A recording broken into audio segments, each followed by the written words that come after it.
ក្នុងជំនួបពិភាក្សាទ្វេភាគីដែលធ្វើឡើងនៅទីក្រុងហាណូយសាធារណរដ្ឋសង្គមជាតិវៀតណាមគណៈដែលប្រមុខរដ្ឋាភិបាលប្រទេសទាំងពីរកម្ពុជាឡាវអញ្ជើញចូលរួមវេទិកាសេដ្ឋកិច្ចពិភពលោកស្តីពីអាស៊ានលើកទី27ប្រមុខរដ្ឋាភិបាលប្រទេសទាំងពីរកម្ពុជាឡាវបានជួបពិភាក្សាទ្វេភាគីតាក់ទងទៅនឹងសភាពការណ៍ដែលតាមបន្ទាត់ព្រំដែននៃប្រទេសទាំងពីរកម្ពុជាឡាវបន្ទាប់ពីបានធ្វើការពិភាក្សាយ៉ាងយកចិត្តទុកដាក់ដែលបានចំណាយពេលប្រមាណ30នាទីប្រមុខរដ្ឋាភិបាលប្រទេសទាំងពីរបានធ្វើសេចក្តីថ្លែងការណ៍ផ្ទាល់មាត់តាក់ទិនទៅនឹងជំនួបពិភាក្សាប្រទេសទាំងពីរដែលមានខ្លឹមសារទាំងស្រុងដូចតទៅដំធម្មរនសិទ្ធិចៅកំប្រានអនុសលិកនៃសាធារណរដ្ឋជាទូទៅជាប្រឡាយសពបឡាវតកតងជាមួយនឹងតំបន់អូតងៅเกี่ยวข้องกับเขตโอตะเงาត្រូវចាត់ទុកថាជាដំថន់ដែលมันต้องដោះស្រាយโอตะเงาของเขาถือว่าเป็นเขตพอได้แก้ไขហើយដែលក្នុងនោះគឺលក្ខខណ្ឌ3ในนั้นของเขามีเงื่อนไข3อย่างជាមួយនឹងតំបន់ដែលมันต้องបានដោះស្រាយនេះเกี่ยวกับเขตที่ว่าได้แก้ไขนี้ที่1ภูมิกองทัพอันที่1บ่ให้มีกองทัพของกำลังทหารที่2มันមានប្រជាជនที่2บ่ให้มีประชาชนอยู่หั่นที่3ត្រូវធ្វើระบาดរួមគ្នាที่3ต้องลาดตระเวนร่วมกันការធ្វើระบาดរួមគ្នាអាចធ្វើដោយថ្មើរជើងនិងអាចធ្វើតាមរយៈការបង្អត់การลาดตระเวนร่วมกันนี่พวกเราสามารถเดินทางบกแล้วก็ใช้โดรนการធ្វើระบาดរួមគ្នាក៏ត្រូវធ្វើតាមរយៈថ្មើរជើងរួមគ្នាឬក៏បង្អត់រួមក៏ត្រូវធ្វើរួមគ្នាการลาดตระเวนถ้าพอลาดตระเวนทางบกต้องมันร่วมกันหรือว่าใช้โดรนก็ใช้โดรนร่วมกันសម្រាប់កម្ពុជាដែលមានកម្លាំងនៅក្នុងតំបន់អូតងៅបច្ចុប្បន្ននេះខ្ញុំបានបញ្ជាចាប់ផ្ដើមដកនៅមុននេះហើយជាកន្លះម៉ោងឲ្យបញ្ចប់ในការដកនេះនៅម៉ោង5នាទីថ្ងៃเกี่ยวกับการถอนทหารของฝ่ายกัมพูชาข้าเจ้าซื้อได้ร่วมกันกับนายกลาวมาประมาณครึ่งชั่วโมงนี้เจ้าสั่งให้ทหารของกัมพูชาถอนออกจากห้วยตะเงานั้นนับแต่เดียวที่ฮอด 5 โมงแรงของมื้ออื่นกำลังនេះធ្លាប់ធ្វើระบาดនៅក្នុងតំបន់នេះឥឡូវមិនត្រូវធ្វើระบาดម្នាក់ឯងទៀតត្រូវដកចេញពីតំបន់អូតងៅមកនៅខាងអូឡៃតែនៅត្រោយខាងនេះแล้วกำลังนี้ตะกอนเคยลาดตระเวนแต่ฝ่ายเดียวนี้ให้ถอนออกจากห้วยตะเงาอันให้มาอยู่เบื้องห้วยอะไรเบื้องหนึ่งต่างหากគឺជាតំបន់ចាស់ដែលធ្លាប់ធ្វើជើងការពិភាក្សាเพราะว่าនៅអូឡៃเป็นอยู่เขตเบื้องหนึ่งของห้วยอะไรเป็นเขตที่ว่าพวกเขาจ้างทายมันแต่ก่อนแล้วអ្វីដែលជាចំណុចថ្មីនៅក្នុងតំណែងរបស់យើងគឺបង្កើតនៅការជឿទុកចិត្តតាមរយៈនៃការបង្កើតឲ្យមានระบาดរួមสิ่งอันใหม่ๆที่พวกเราได้สร้างขึ้นเพื่อสร้างความไว้เนื้อเชื่อใจร่วมกันนี่หมายความว่าพวกเราตกลงให้มีการลาดตระเวนร่วมกันระหว่าง2ประเทศการពីមុននេះកងទ័ពឡាវទៅតាមកងទ័ពឡាវចឹងទៅកងទ័ពកម្ពុជាទៅតាមកងទ័ពកម្ពុជាទៅឥឡូវមកចាំទៅគឺយើងទៅតែก่อนต่างฝ่ายต่างมีการลาดตระเวนของฝ่ายของลาวฝ่ายทางทหารกัมพูชาก็ลาดตระเวนอยู่เบื้องกัมพูชาฝ่ายลาวก็ลาดตระเวนอยู่เบื้องลาวแต่ปัจจุบันนี้พวกเราต้องได้ลาดตระเวนร่วมกันហើយចំពោះបញ្ហាចំណុចដែលនៅសេសសល់បន្តការដោះស្រាយគឺភាគីទាំងពីរត្រូវធ្វើបែបបទបច្ចេកទេសជូនទៅភាគីបារាំងដែលភាគីបារាំងបានយល់ព្រមតាមសំណើរបស់នាយករដ្ឋមន្ត្រីទាំងពីររួចហើយអំពីការជួយផ្ទេរแผนที่และเกี่ยวกับการแก้ไขเรื่องปัญหาแผนที่ทางนายกรัฐมนตรีของเราทั้ง2ประเทศก็ได้ตกลงกันและเสนอให้ฝรั่งช่วยเพื่อให้ฝรั่งส่งแผนที่มาให้พวกเราเป็นผู้ถ่ายทอดនិយាយរួមសរុបមកវិញគឺបញ្ជាក់ថាតំបន់អូតងៅដែលតបជាប់ពីអូឡៃទៅដល់ព្រំដែนว่ารวมเขตห้วยตะเงาติดกับชายแดนห้วยอะไรไปหาชายแดนลาวคือชื่อតំបន់ដែលមិនต้องដោះស្រាយเป็นเขตที่พวกเราบ่ได้แก้ไข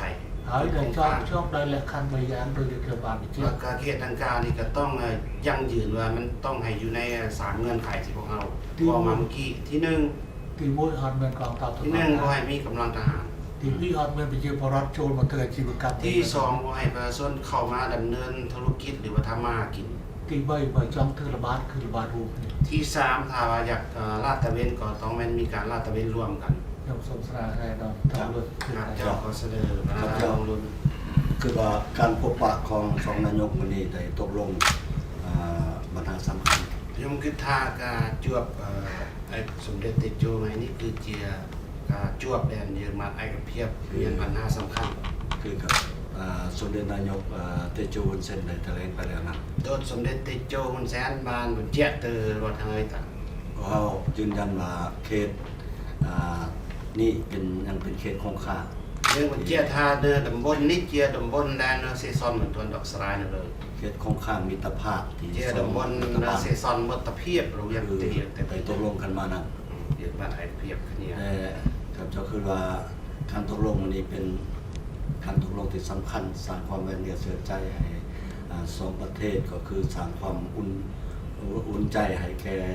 ประชาชน2ประเทศของพวกเราការឯកភាពគ្នារវាងនាយករដ្ឋមន្ត្រីយើងទាំងពីរគឺជាការឯកភាពមួយដ៏មានសារៈសំខាន់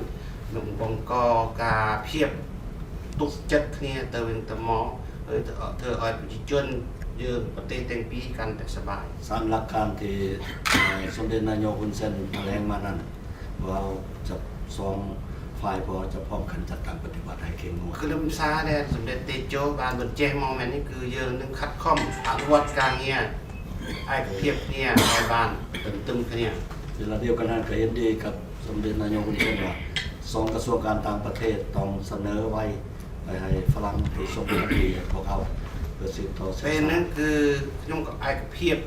ជាមួយសម្ដេចតេជោថាឲ្យក្រសួងការបរទេសយើងទាំងពីរ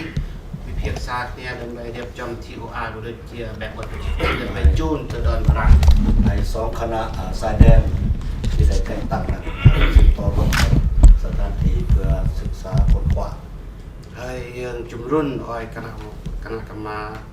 ការជំរុះព្រំដែនលៅកម្ពុជាសហការគ្នាចុះទៅពិនិត្យមើលនៅដៃជាស្ដែងរួមគ្នាថែមទៀតถ้าว่าบ่ได้ที่มีการละเมิดมีรายงานมาครับเจ้าคือว่าจากแขวงจะให้2คณะกรรมการสายแดนร่วมกันแก้ไขโลกបើសិនជាเรื่องมันบานปลายออกไปបើសិនជាមានបទល្មើសផ្សេងៗចេញពីរដ្ឋអំណាចគឺ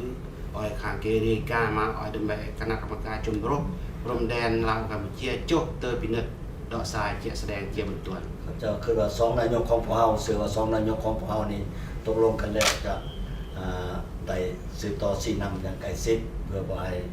เพื่อเฮ็ดให้การแก้ไขปัญหาสายแดนก้าวไปตามบาทกล่าวที่พวกเราได้เคยตกลงกันมาខ្ញុំគិតថាដោយនាយករដ្ឋមន្ត្រីយើងទាំងពីរបានឯកភាពគ្នារត់ហើយយើងនឹងសហការគ្នាដើម្បីណែនាំដាក់នាំឲ្យរដ្ឋអំណាចក៏ដូចជាគណៈផ្សេងៗគណៈកម្មការផ្សេងៗអនុវត្តការងារឲ្យបានត្រឹមត្រូវតាមការឯកភាពគ្នារបស់នាយករដ្ឋមន្ត្រីទាំងពីរครับเจ้าก็คือว่าการตกลงอันนี้เป็นการสร้างความไว้เนื้อเชื่อใจสืบต่อเฮ็ดให้2รัฐบาลร่วมมือกันสร้างเฮ็ดให้สายแดนนี้เป็นสายแดนสันติภาพការឯកភាពគ្នានេះគឺជាការឯកភាពដែលបង្កឲ្យយើងមានការជឿចិត្តគ្នាដើម្បីឲ្យរដ្ឋាភិបាលយើងគ្នាបន្តសហការគ្នាដើម្បីសហការឲ្យកាន់តែល្អប្រសើរเรายังตกลงกันว่า2คณะหัวมือ JC ของลาวกัมพูชีคนพบปะหารือกันไว้เพื่อปรึกษารือกันหัวมือหลายด้านต่อไปហើយចំពោះកិច្ចសហប្រតិការផ្សេងៗគឺយើងបានឯកភាពឲ្យគណៈកម្មការជំរុះទ្វេភាគីលៅកម្ពុជាបន្តបើកកិច្ចប្រជុំរបស់ខ្លួនมันขยายการตกลงของข้าพเจ้ากับนายกហ៊ុនសែនในเวลาที่ข้าพเจ้าไปเยี่ยมยามเป็นทางการนั้นให้เกิดมาเปิดเผยដើម្បីឲ្យកិច្ចប្រជុំ JC នេះអនុវត្តសេចក្តីសម្រេចចិត្តរបស់នាយករដ្ឋមន្ត្រីទាំងពីរពេលដែលខ្ញុំទៅទស្សនកិច្ចនៅកម្ពុជាឲ្យទៅត្រូវបានជោគជ័យសូមអរគុណណាស់ជាមួយនឹងនយោបាយរបស់អេដាមហើយកិច្ចការបន្តនៅពេលនេះរបស់យើងគឺថាកងទ័ពในประเทศទាំងពីរគឺថ្នាក់ភូមិភាគថ្នាក់កងពលឬថ្នាក់ខេត្តគេអាចចាក់តងគ្នាព្រៀបដើម្បីបង្កើតនៅស្ថានភាពระบาดរួមនៅរឿងណាให้ทางทหารท้องถิ่นหรือว่าทหารภาคหรือว่ากองบัญชาการอยู่ในเขตชายแดนนั้นให้ปรึกษาหารือกันเพื่อจัดตั้งปฏิบัติ ការระบาดរួមរបស់យើងត្រូវចាំបាច់ត្រូវធ្វើ ลาดตระเวนร่วมกัน ដោយសារយើងមិនចង់ឲ្យតំបន់ដែលមិនតាន់ដោះស្រាយដែរក្រែងនេះត្រូវជាជំរកពួកចោរព្រៃឬពួកគ្រុឌគ្រឿងញៀនឬពួកបំផ្លាញព្រៃឈើ เพราะว่าข้าพเจ้าเสนออยากให้มีการลาดตระเวนร่วมกันนี้อยู่ในเขตต่างๆย้อนว่าเพื่อให้ได้เพื่อสกัดกั้นบ่ให้พวกโจรป่าหรือว่าพวกที่ว่าค้าขายบ่ดีผิดกฎหมายอันไปลี่ซ่อนอยู่เขตนั้น มันไม่មានន័យថាកម្ពុជាមិនទុកចិត្តឡាវហើយឡាវមិនទុកចិត្តកម្ពុជា ว้าวนี่ មិនទុកចិត្តអាក្រុមចោរហ្នឹង บ่หมายความว่ากัมพูชีบ่เชื่อใจลาวหรือว่าลาวบ่เชื่อกัมพูชีเฮาบ่เชื่อใจว่าเขตนั้นย่ามันมีพวกบ่ดี มือที่3 แม่นใดที่ใบ ได้คือใบយើងខ្លាច เจ้า มือที่3 เข้าใจสมเด็จ พร้อมร่วมสำเร็จ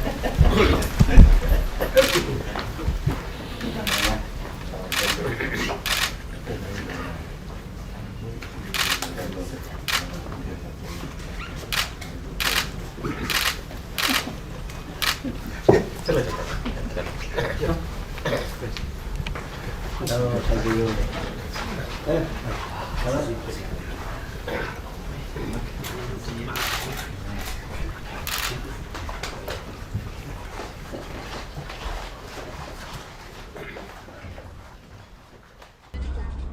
បន្ទាប់ពីការស្នាក់អាស្រ័យអញ្ជើញចូលរួមពិព័រណ៍ចិនអាស៊ានលើកទី15នៅទីក្រុងណាននីងតំបន់ស្វយ័តជនជាតិជួងខ្វាងស៊ីសាធារណរដ្ឋប្រជាមានិតចិនពីថ្ងៃទី10ដល់ថ្ងៃទី12ខែកញ្ញា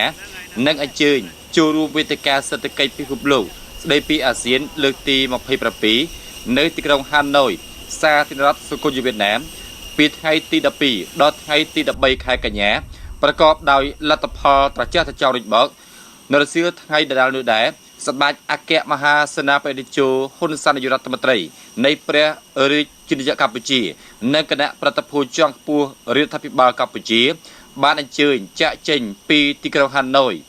ក្នុងដំណើរមកកាន់រាជធានីភ្នំពេញព្រះរាជាកម្ពុជានៅអាកាសយានដ្ឋានអន្តរជាតិណូយបៃវត្តមាននៃការអញ្ជើញជូនដំណើរសម្ដេចនាយករដ្ឋមន្ត្រីនិងគណៈប្រតិភូជាន់ខ្ពស់រួមមានអាដាមជូយុកអាងរដ្ឋមន្ត្រីក្រសួងបច្ចេកវិទ្យានិងវិទ្យាសាស្ត្រវៀតណាមអាដាមប្រាក់ងួនហុងឯកអគ្គរដ្ឋទូតវិសាមញ្ញនិងបេសសមត្ថភាពនៃព្រះរាជាកម្ពុជាប្រចាំនៅសាធារណរដ្ឋសង្គមវៀតណាមនៅលោកជំទាវព្រមទាំងអាដាមលោកជំទាវជាអិសរាជជនជាន់ខ្ពស់វៀតណាមនិងអិសរាជជនការទូតរបស់កម្ពុជាប្រចាំនៅប្រទេសវៀតណាមតាមរយៈដំណើរទស្សនកិច្ចការងារលើដំបូងនេះសម្ដេចតេជោទទួលបាននូវការស្វាគមន៍ពីបណ្ដាមេដឹកនាំនានាដែលមានវត្តមានអញ្ជើញចូលរួមវេទិកាដ៏មានសារៈសំខាន់ទាំងពីរនេះពិសេសការគៀងគរអ្នកវិនិយោគទុននិងដៃគូអភិវឌ្ឍន៍នានាក្នុងការរួមចំណែកកិច្ចអភិវឌ្ឍប្រទេសកម្ពុជាជាបន្តទៀតក្រោមការដឹកនាំដោយផ្ទាល់របស់សម្ដេចតេជោនាយករដ្ឋមន្ត្រី